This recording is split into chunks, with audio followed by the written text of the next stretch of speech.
Hello students, आज हम discuss करेंगे same chapter number 3 the cherry tree, लेकिन आज हम इसके आगे के पार्ट डिस्कस करेंगे। आगे बढ़ने से पहले let us recall once what we discussed in the previous class. In the previous class we discussed that a boy name Rakesh who was 7 year old, जो अपने ग्रैंडफादर के साथ रहता है। And one day when he was travelling to home by walk, उसने market से कुछ cherries खरीदी और वो चेरीज़ खाते हुए घर आ रहा था। And when he reached home he had 3 cherries with him, out of which he gave 1 to his grandfather and 2 उसने खा ली। जब उसने दोनों चेरीज़ को खा लिया था, आफ्टर दैट जो लास्ट चेरी थी, he twisted that cherry in his mouth, और जो उसकी सीड थी, he started asking his grandfather कि जो सीड्स होती हैं क्या वो लकी मानी जाती हैं, चेरी सीड्स जो होती हैं। And the grandfather said that of course yes, जो चेरी की सीड्स होती हैं definitely they are lucky. And he also gave a very good example कि अगर आपको कोई चीज़ लकी बनानी है तो आपको उसे you have to put it in a use, आपको उससे कोई यूज़ करना होगा। अगर आप उसे ऐसे ही फेंक दोगे, छोड़ दोगे, तो वो लकी नहीं साबित होगी आपके लिए। फॉर दिस सेक राकेश ने क्या किया, उस चेरी सीड को वो प्लांट कर देता है ताकि a cherry tree can grow out of it. Let us see कि रियली जो चेरी ट्री है क्या वो उग पाता है। And was Rakesh successful to taste the cherries जो उसके खुद के उगाए हुए चेरी ट्री से उसे मिलेंगी। We'll discuss a part 2. Look at the para number 1. One morning in the garden, Rakesh bent to pick up what he thought was a small twig. अब one morning what happened in the garden, जो राकेश है he bent towards up, he thought was a small twig. Small twig is nothing but it's a kind of, जैसे ही हम किसी भी seeds को उगाते हैं, कैसे सबसे पहले जो स्मॉल प्लांट निकलता है उसके अंदर से, which has only 2 leaves. What he did, जब वो गार्डन में बेंड हुआ कुछ पिक करने के लिए, तो उसने इस स्मॉल ट्विग को देखा, अ स्मॉल प्लांट को देखा उसने। He found to his surprise that it was well rooted, और जब उसने उस स्मॉल ट्विग को देखा, देन ही फाउंड आउट कि ये जो स्मॉल ट्विग है ये वेल रूटेड, यानी कि इसने अपने रूट काफ़ी अच्छे तरीके से सॉइल में जमा लिए हैं। He ran to fetch grandfather calling दादा come and look the cherry tree has come up, और ये देखकर ही वो भागते हुए गया अपने ग्रैंडफादर को बुलाने के लिए।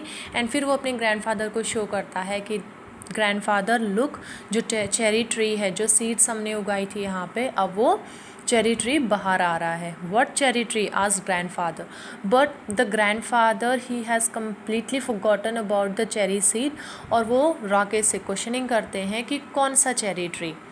The seed we planted last year, अब इस सीड को 1 ईयर हो चुके हैं। 1 ईयर के बाद जब राकेश ने एक्सीडेंटली एक स्मॉल प्लांट देखा, तब उसे याद आता है yes this is the same cherry seed जो उसने लास्ट ईयर यहाँ पे प्लांट की थी।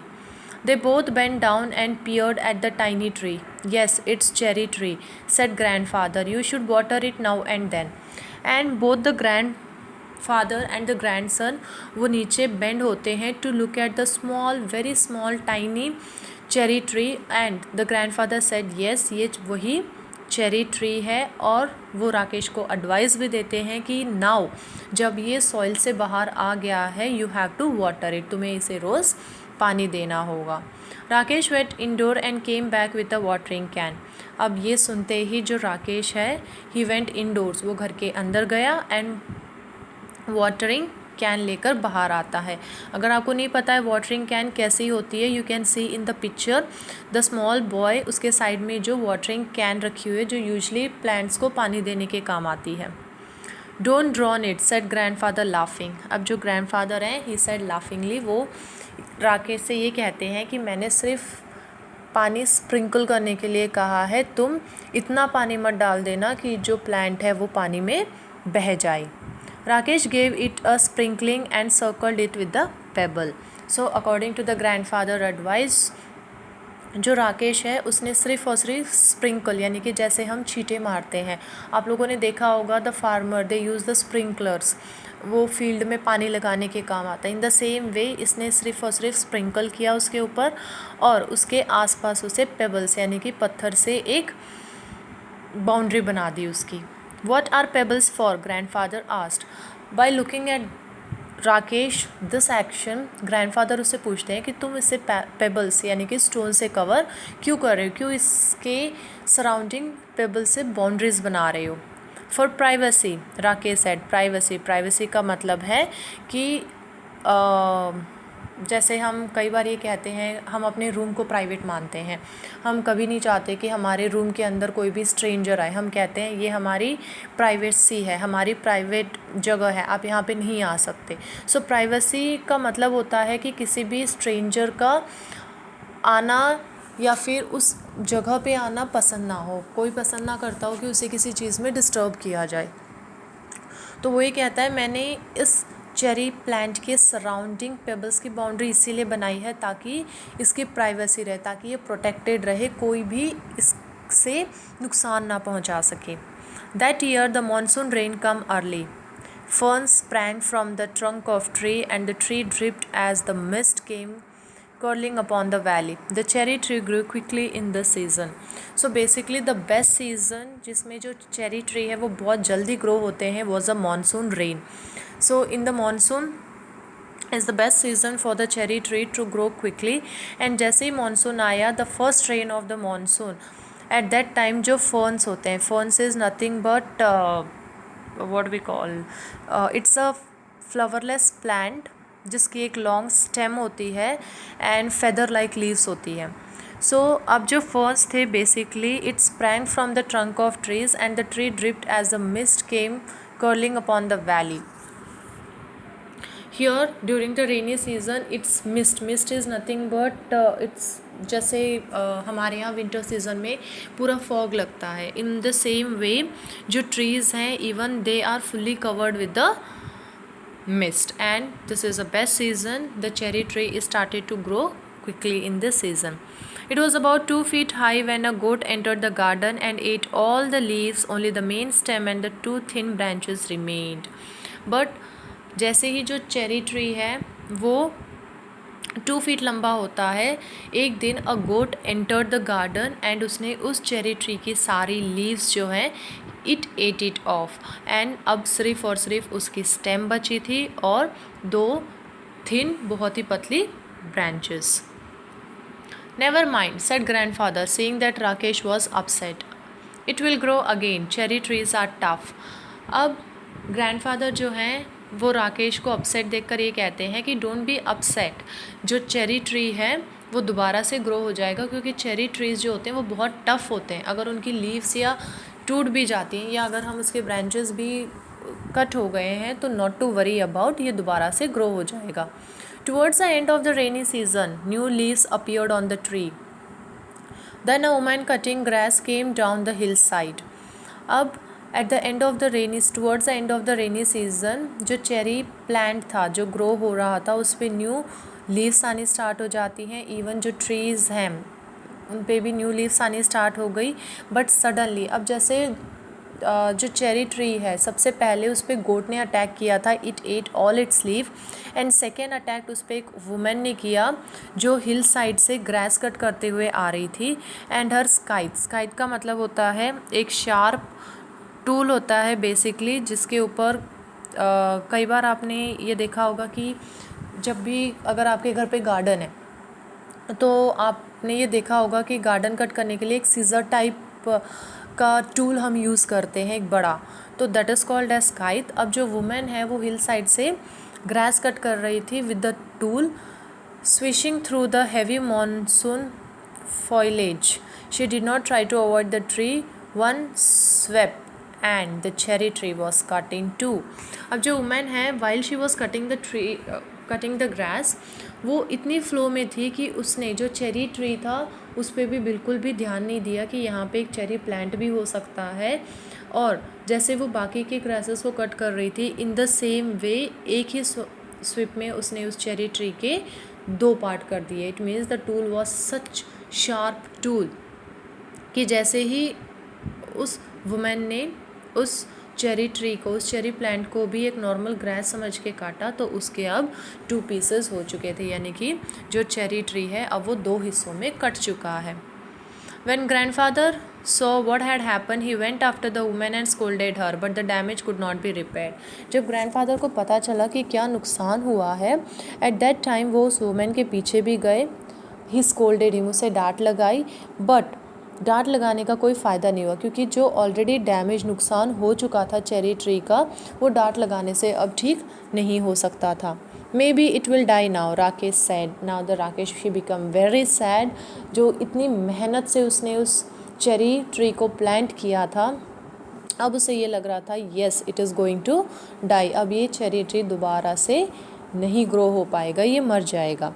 But the cherry tree had no intention of dying, but the cherry tree, जैसे ग्रैंडफादर ने कहा था, cherry tree was very tough, उसका कोई इंटेंशन नहीं था, and it did not die, जो चेरी ट्री है वो ग्रो होना बंद नहीं हुआ। By the time summer came around again, it had set out several new shoots with tender green leaves. Rakesh had grown taller too. He was 8 now, a sturdy boy with curly black hairs and deep black eyes. Up by the time of summer, when it was summer again, at that time जो trees हैं उन पे काफ़ी सारी new green leaves आनी start हो गई थी, एंड अब राकेश जो है वो भी विद द पासिंग ईयर्स के साथ even he started growing up. अब राकेश की जो एज है वो 8 ईयर्स की हो चुकी है, and he is a boy with the curly black hairs and जिसकी डीप ब्लैक आइज़ हैं। ये उसके ओवरऑल अपीयरेंस के बारे में है कि वो दिखने में कैसा था। One day he found a bright green praying mantis perched on a branch. It was a cherry tree first visitor. अब जो चेरी ट्री है अब उसके विजिटर्स की बारी आ गई, क्योंकि ये सबको पता है कि जो भी इंसेक्ट्स होते हैं when ever they find a well grown plant या फिर a well grown tree, definitely वो वहाँ पे आते हैं in search of the food. तो उसी तरीके से एक दिन राकेश ने ये देखा कि चेरी ट्री पे जो सबसे पहला विजिटर था, it was a praying mantis. As you can see in the picture, it is just similar to the grasshopper, जैसे हम ग्रास होपर कहते हैं, it is just kind of the similar one. And उसने ये देखा कि it was a first visitor जो उस चेरी ट्री के ब्रांच पे आके बैठा हुआ था। The next visitor was a hairy caterpillar who started eating the leaves, और जो नेक्स्ट विजिटर था to the cherry tree was a caterpillar, और ये सबको पता है कि जो कैटरपिलर है it mainly depends upon the leaves, and जो कैटरपिलर है अब उसने उस चेरी ट्री की लीव्स को खाना स्टार्ट कर दिया था।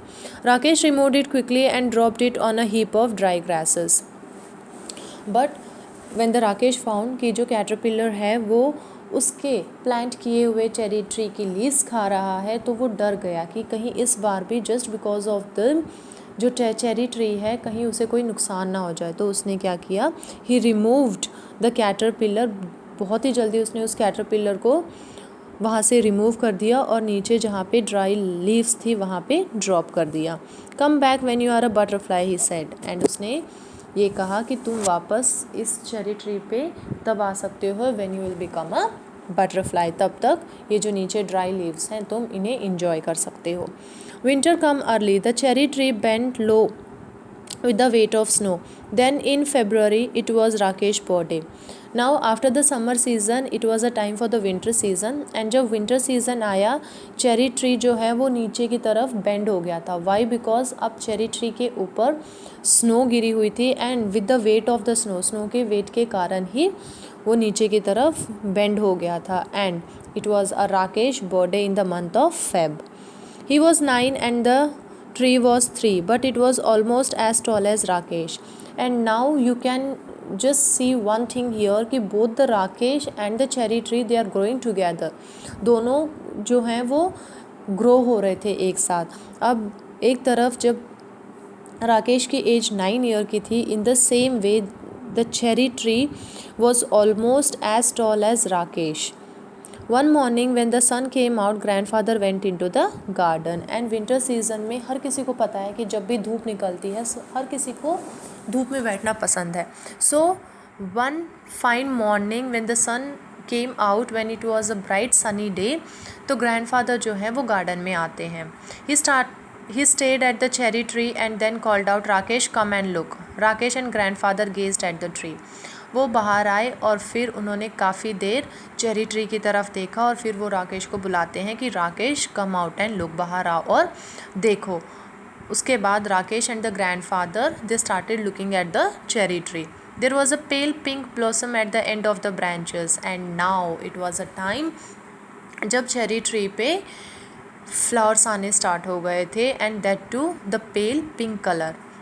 The following year there were more blossoms and suddenly the tree was taller than Rakesh and then it was taller than grandfather who was older than some oak tree. Now in the following years अब there were only few flowers on the tree and धीरे धीरे जब next year आया उस पर और भी ज़्यादा फ्लावर्स आ चुके थे एंड सडनली जो ट्री है वो अब राकेश से भी ज़्यादा टॉलर हो चुका है and even taller than grandfather. यहाँ पे जो ग्रैंडफादर की एज है वो एक ओक ट्री से कंपेयर की गई है क्योंकि जो ओक ट्री है we considered that it's a longest serving trees, यानी कि ये जो ट्री होता है वो काफ़ी पुराना ट्री होता है. तो यहाँ पे ओक की एज को ग्रैंडफादर से कंपेयर किया गया है क्योंकि ग्रैंडफादर की एज भी लगभग उतनी हो चुकी है जितनी एक पुराने और बहुत ही ओल्ड ओक ट्री की होती है. But Rakesh had grown two. He could run and jump and climb trees as well as most boys. And now the Rakesh वो भी बड़ा हो चुका है and now he can run, he can jump और अब तो वो ट्री भी क्लाइंब कर सकता है बाकी के बॉयज़ की तरह. So will and up here itself. इसका जो थर्ड पार्ट होगा वो हम नेक्स्ट क्लास में डिस्कस करेंगे एंड नेक्स्ट क्लास में हम इसका थर्ड पार्ट भी डिस्कस करेंगे एंड थर्ड पार्ट के साथ साथ ही हम पूरी एक बार इसके समरी भी रिकॉल कर लेंगे. Okay students, thank you.